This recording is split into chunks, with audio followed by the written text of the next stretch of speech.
This is a very long name for a really cold planet. Well, because the planet is really cold, because it orbits around a star which is a small red dwarf, and the light barely even reaches the planet. The temperatures out there fall as low as minus 370 degrees, which is partially higher than absolute zero. The planet is really, really cold.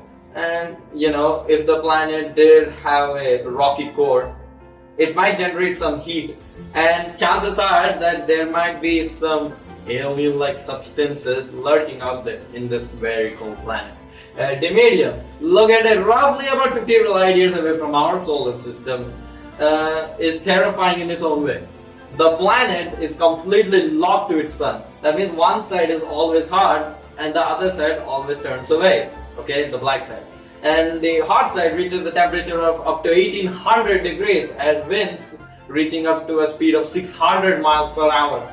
Despite Dimidium being a gas giant, it has a large amount of iron in it, which melts up in its atmosphere, creating clouds. And these clouds fall down into, in the form of molten iron, not water. Okay, and oxygen might be the most used element for life, as we know.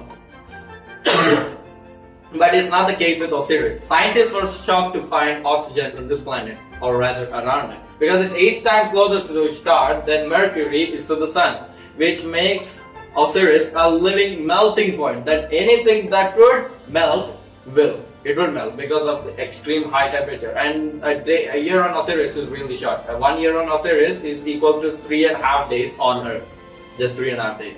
And due to the star extreme heat, the planet also will get melted, just like Waspol B.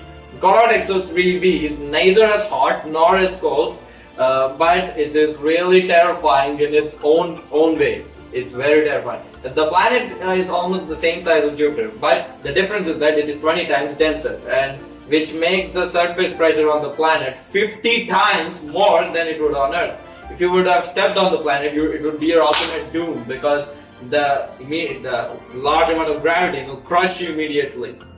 Korak 7b is another oval-like world. The day-to-day temperatures reach up to 4000 degrees Fahrenheit. Despite the planet's rocky surface, these rocks boil and evaporate, causing rock clouds. These weird rock clouds, as water rains on Earth in clouds, and here rocks rain from the clouds. But the saddest part about this planet is that it might have once been a gas giant, but due to the star's extreme heat, now it is only left with its dead core.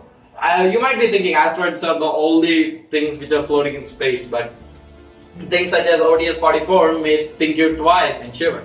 Imagine a planet about 11 times more massive than Jupiter, just roaming in space freely without the orbit of any star, due to its gigantic size and mass. ODS-44 have chances of colliding with any other planet and just, finish the planet like as if nothing happened. Well, scares us too. And scientists are sure that there are many of such rogue planets out there, just waiting to be discovered. And scientists also predict that there might be carbon planets in the center of our galaxy, and they're trying to search as many as possible. It's a carbon planet, which might be lurking at the center of our galaxy.